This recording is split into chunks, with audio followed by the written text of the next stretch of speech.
My grandfather, little Italian immigrant, Andrea Cuomo, named for him, no education, ditch digger, came here, the classic immigrant story, winds up having a little grocery store in South Jamaica, Queens, poor community.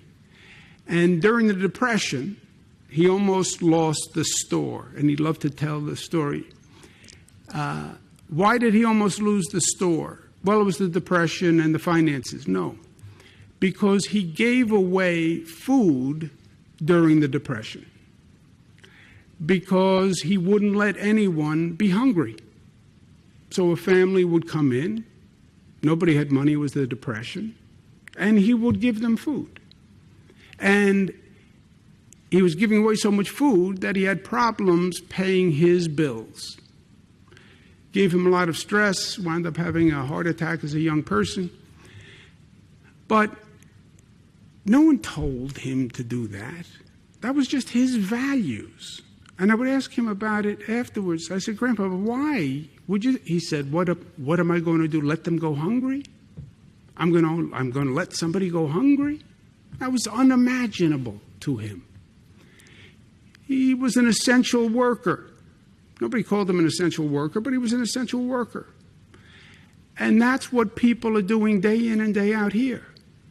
The person who delivers the groceries, the person who's driving the bus, the person who's driving the subway, the nurses, the doctors, the orderlies, all these people who are showing up every day.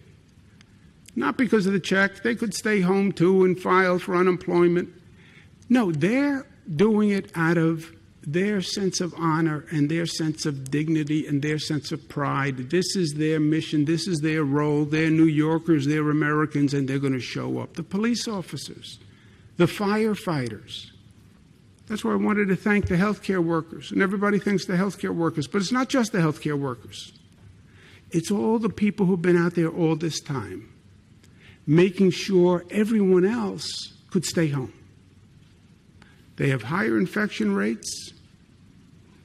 They're getting paid a minimal amount of money. They have families at home, too, that are suffering. But they're getting up every day, and they're doing their job. So as we talk about reopening, protect and respect the essential workers. They need testing. They need equipment. They're putting their lives on the line. Protect and respect the essential workers. Public transportation, we've kept running because they need it to get to work.